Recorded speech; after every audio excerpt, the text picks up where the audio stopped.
Selamat pagi Bapak Ibu yang dikasihi Tuhan Yesus. Berjumpa kembali dalam sarapan firman, makanan sesungguhnya buat hidup kita yang membuat hidup betul-betul hidup.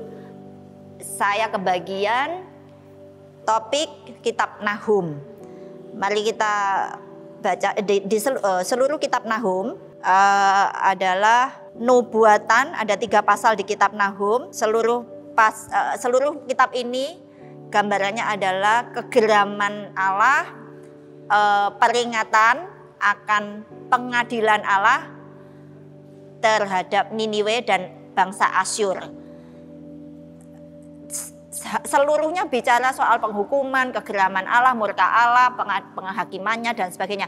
Tapi hanya senangkap saya hanya 2 ayat yang bicara sedikit nadanya berbeda, yaitu tentang anugerah rahmat Allah, yaitu Nahum pasal 1 ayat 3 dan ayat 7. Mari kita baca Nahum 1 ayat 3 dan 7. Tuhan itu panjang sabar dan besar kuasa, tetapi ia tidak sekali-kali membebaskan dari hukuman orang yang bersalah. Sampai situ saja. Lalu ayat 7, Tuhan itu baik, ia adalah tempat pengungsian pada waktu kesusahan. Ia mengenal orang-orang yang berlindung kepadanya. Bapak Ibu Saudara, 2 ayat ini aja yang nadanya positif gitu ya, yang atmosfernya lebih ke positif ringan. Yang lainnya tuh kayak berat, semua berupa hukuman dan sebagainya. Maka 2 ini saja yang saya ambil. Tuhan itu panjang sabar. Ini adalah sebutan Tuhan terhadap dirinya sendiri, mulai dari sejak pertama kali Tuhan memperkenalkan diri kepada bangsa Israel lewat Musa, yaitu di Keluaran pasal 34 ayat 6. Berjalanlah Tuhan lewat dari depan Musa dan berseru, Tuhan, Tuhan, Allah penyayang dan pengasih, panjang sabar, berlimpah kasihnya dan setianya. Di sini terulang lagi, Tuhan itu panjang sabar, atau dalam bahasa Inggrisnya, bahasa atau terjemahan lain, lambat untuk marah. Nah, ini penghakiman Tuhan atas Asyur, atas kota ibu kotanya yaitu Niniwe dan Asyur, bangsa negara itu secara keseluruhan. Kita ingat Asyur pernah mengalami Tuhan, mengalami pertobatan, yaitu waktu Nabi Yunus, waktu Yunus diutus Tuhan ke Niniwe. Di sana sangat kentara bahwa Yunus tahu sekali hati Tuhan yang panjang sabar, berlimpah kasih setia dan mengampuni, sehingga karena dia tidak ingin Niniwe itu diampuni, dia lari-lari ke sana kemari sampai dimakan ikan dan sebagainya, ditelan ikan dan sebagainya. Itu terjadinya adalah 150 tahun sebelum Yunus. Sebelum Nahum. Jadi ada jarak 150 tahun. Tuhan itu panjang sabar, tapi pada akhirnya dia menghukum dosa. Seperti yang ditulis di sini di ayat 3, tidak sekali-sekali ia membebaskan dari hukuman orang yang bersalah. Nah, ini jangka waktu 150 tahun ini ada beberapa tafsiran, yaitu begini. Pertama adalah Tuhan mengampuni Niniwe pada saat generasi itu, waktu dia bertobat, waktu mereka bertobat, berkabung, meratap dan sungguh-sungguh tulus mencari Tuhan, Tuhan mengampuni. Tapi kemudian selang 150 tahun kemudian baliklah Niniwe ke kebiasaan lamanya, ke dirinya yang lama, yaitu kekejamannya luar biasa. Itu memang sejarah sudah bilang begitu. Kekejaman Asyur ini sangat luar biasa. Antara lain digambarkan menghukum orang atau menghukum musuh. Mereka itu mendirikan satu tonggak yang atasnya runcing. Itu biasanya tinggi sekali, beberapa belas meter begitu.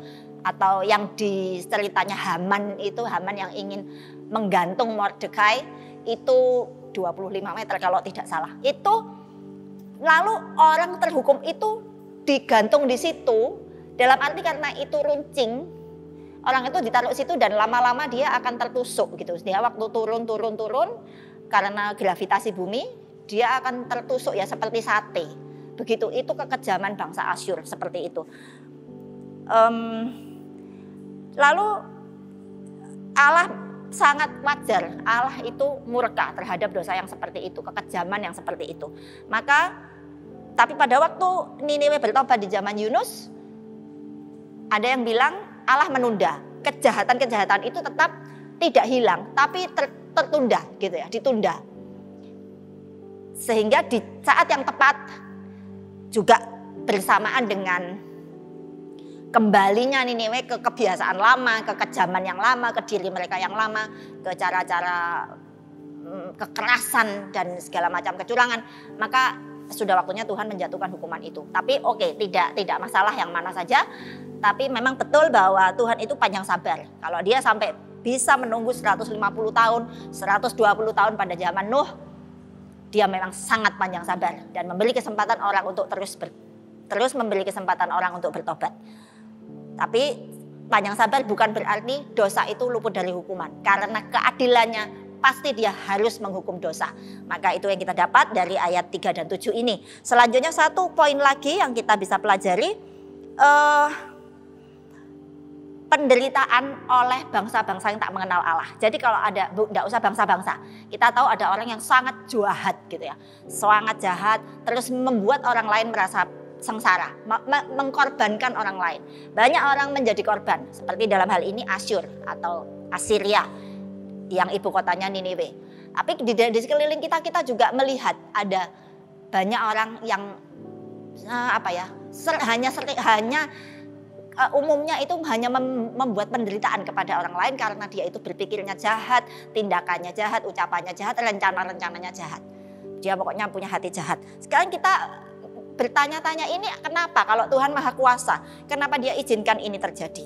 Ini pertanyaan semua orang secara umum, Kristen, non-Kristen, ateis, baik orang yang bertanya dengan maksud memberontak atau bertanya dengan maksud benar-benar ingin tahu dan ingin belajar mencari kebenaran. Dua pihak ini menanyakan hal yang sama. Kenapa kalau Allah itu Maha Kuasa dan sanggup menghalangi penderitaan itu terjadi atau hal-hal yang jahat itu terjadi? Kenapa dia tidak lakukan? Nah, kita bisa salah satu petunjuk kita akan dapat jawabannya dalam Matius 13 ayat 27 sampai 30. Ini adalah perumpamaan tentang lalang di antara gandum. 27 sampai 30 dari Matius 13 saya bacakan. Maka datanglah hamba-hamba Tuan ladang itu dan berkata kepadanya, Tuan, bukankah benih baik yang Tuan taburkan di ladang Tuan? Dari manakah lalang itu? Jawab Tuan itu, seorang musuh melakukannya. Lalu berkatalah hamba-hambanya itu, jadi maukah Tuan supaya kami pergi mencabut lalang itu? Tetapi ia menjawab, jangan, sebab mungkin gandum itu akan ikut tercabut pada waktu kamu mencabut lalang itu. Sampai di situ, lalang adalah benih jahat yang ditaburkan oleh si jahat, oleh musuh dari Tuan semesta alam yang sejati, yaitu Yesus Kristus, Bapa di dalam Yesus Kristus. Jadi di dalam dunia ini akan selalu terjadi benih yang baik berasal dari Allah yang maha baik dan benih yang berasal dari si jahat. Dua ini tidak mungkin bersatu. Di dalam kita pun selalu ada dua itu dan tidak bisa bersatu. Harus memilih salah satu. Nah, lalu kalau kita bertanya kenapa Tuhan izinkan terus yang jahat itu terjadi. Kalau kita memang mau Allah seperti itu, konsekuensinya kita sendiri akan bisa ikut binasa. Karena di dalam kita pun masih ada benih jahat itu belum sempurna, belum ditaklukkan atau dihabisi atau dimurnikan secara sempurna. Di dalam kita semua masih ada unsur-unsur itu. Itulah anugerah Tuhan pada kita. Jadi lain kali kalau kita melihat orang jahat ini kenapa harus hidup? Kenapa dia selalu menyusahkan saya, menyusahkan orang lain, rencananya jahat tok, menipu tok, memfitnah tok, menggosip dan sebagainya. Kenapa dia harus ada? Kenapa Tuhan tidak tidak tahu usir dia dari sini atau mau bagaimana? Katanya gini, orang mati itu matinya cepat. Orang baik itu matinya cepat katanya. Orang jahat kok lama matinya. Nah, itulah Allah yang panjang sabar, yang lambat untuk marah. Dia memberi kesempatan kepada orang itu untuk bertobat. Kedua, kalau kita ingin dia dihabisi, dihilangkan, berarti kita juga. Berarti kita, kalau Allah itu tidak pandang bulu, semua dosa, kejahatan itu dimurkai dan harus dihukum maut. itu berarti kita juga.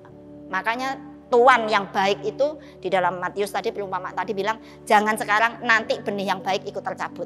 Saat ini harus terjadi dua-duanya memang bertumbuh. Yang satu belajar sabar, yang benih baik yang berasal dari Allah, benih yang kehidupan itu yaitu kita anak-anak Tuhan yang percaya pada Yesus. Kita perlu belajar sabar dan perlu lebih memahami kehendak Tuhan di dalamnya. Perlu memahami kesabaran Tuhan terhadap orang-orang berdosa, juga perlu memahami di dalamnya ada pemurnian, maksud-maksud pemurnian untuk kita sendiri, dan ya kita belajar memahami Tuhan, sehingga disitulah masuk akal bahwa Tuhan itu memang panjang sabar, tapi Dia tidak akan membiarkan dosa-dosa lolos dari hukuman. Dia tetap adalah hakim yang adil, yang semuanya pada waktunya, bukan sekarang. Kalau kita maunya sekarang, Tuhan punya waktu untuk mewujudkan keadilannya dan juga tetap mewujudkan panjang sabarnya kepada kita semua. Demikian renungan dari Nahum yang bisa saya bagikan. Terima kasih, Tuhan Yesus berkati.